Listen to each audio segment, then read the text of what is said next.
பிரியமானவர்களே, இயேசு கிறிஸ்துவின் இணையற்ற நாமத்தில் உங்களை வாழ்த்துகிறேன். இந்த மன்னா டுடே என்ற டெய்லி பாட்காஸ்டை கேட்கிற உங்கள் ஒவ்வொருவரையும் கர்த்தர் ஆசீர்வதிப்பாராக. ஏசாயா 60வது அதிகாரம் 18வது வசனம் இப்படியாய் கூறுகிறது: இனி கொடுமை உன் தேசத்திலும் அழிவும் நாசமும் உன் எல்லைகளிலும் கேட்கப்பட மாட்டாது. உன் மதில்களை இரட்சிப்பென்றும் உன் வாசல்களை துதியென்றும் சொல்லுவாய் என்பதாக. கர்த்தர் உங்கள் எல்லைகளை காப்பார். The lord will guard your borders என்ற தலைப்பின் கீழ் இன்றைய மன்னாவை தியானிக்கப் போகிறோம். உங்களை சுற்றிலும், உங்கள் குடும்பத்தை சுற்றிலும், உங்கள் வேலையை சுற்றிலும், உங்கள் எல்லைகள் எல்லாவற்றின் மேலும் கர்த்தர் காவல் வைத்துள்ளார்.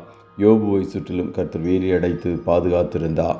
எலிசாவை சுற்றிலும் அக்னிமயமான ரதங்களை கொண்டு அவனை பாதுகாத்தார். அதுபோல உங்களையும் அவர் பாதுகாப்பார். அழிவும் நாசமோசமும் பேரழிவும் எதிர்பாராத வியாதிகளும் உங்களை நெருக்காமல் கர்த்தர் பாதுகாத்து கொள்ளுவார். வாதை உங்கள் கூடாரத்தை அணுகுவதில்லை, பொல்லாப்பு உங்களுக்கு நேரிடுவதில்லை என்று கர்த்தர் கூறுகிறார். உன் வாசல்களை துதியென்றும் சொல்லுவா என்ற வார்த்தையின்படி உங்கள் குடும்பம் என்னும் எல்லைகளை துதியினால் நிரப்புங்கள். அந்த துதி என்னும் வாசல் உங்கள் குடும்பங்களில் இருக்கும்போது நாசமோசம் சம்பவிப்பதில்லை. குடும்ப வாழ்வில் கணவன் மனைவியை குறை கூறிக்கொண்டும் மனைவி கணவனை குறை கூறிக்கொண்டும் இருக்க வேண்டாம்.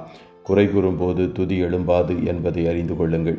சங்கீதம் 147:12 முதல் 14 வசனம் கூறுகிறது: எருசலேமே, கர்த்தரை ஸ்தோத்தரி, சீயோனே, உன் தேவனை துதி. அவர் உன் வாசல்களின் தாழ்பாள்களை பலப்படுத்தி உன்னிடத்தில் உள்ள உன் பிள்ளைகளை ஆசீர்வதிக்கிறார். அவர் உன் எல்லைகளை சமாதானம் உள்ளவைகளாக்கி உச்சிதமான கோதுமையினால் உன்னை திருப்தியாக்குகிறார் என்பதாக. கர்த்தரை துதித்து ஸ்தோத்தரிக்கும் போது கர்த்தர் உங்கள் வாசல்கள் என்னும் தாழ்பாள்களை பலப்படுத்துகிறார். அதாவது வேண்டாத பொல்லாத ஆவிகள் உங்கள் வீட்டிற்குள் வருவதற்கு அனுமதி அளிக்காமல் பாதுகாத்து கொள்ளுகிறார்.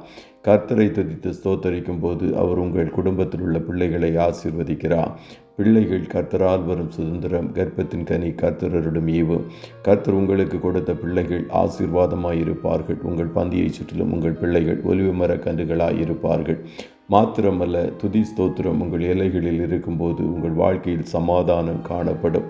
இந்த உலகத்தில் இருக்கும் எல்லா ஆசீர்வாதத்திற்கும் மேலான ஆசீர்வாதம் சமாதானமாய் காணப்படுகிறது.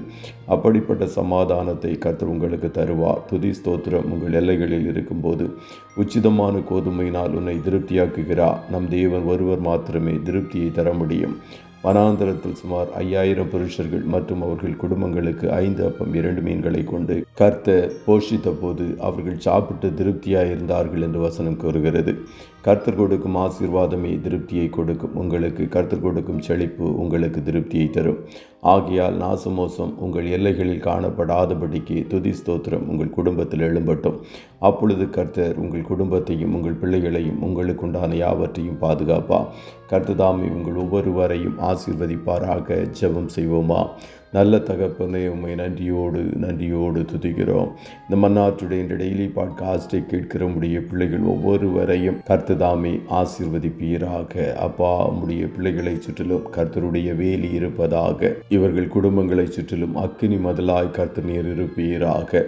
ஒவ்வொருவரையும் உம்முடைய சமாதானத்தினாலும் சந்தோஷத்தினாலும் நன்மைகளினாலும் திருப்தியாய் ஆசீர்வதிக்கிறீர். அதற்காய் கோடி ஸ்தோத்திரம். இன்றைய தினம் உம்முடைய பிள்ளைகள் கையிடுகிற வேலைகளை ஆசீர்வதியும். போக்கிலும் வரத்திலும் உடனிரும்.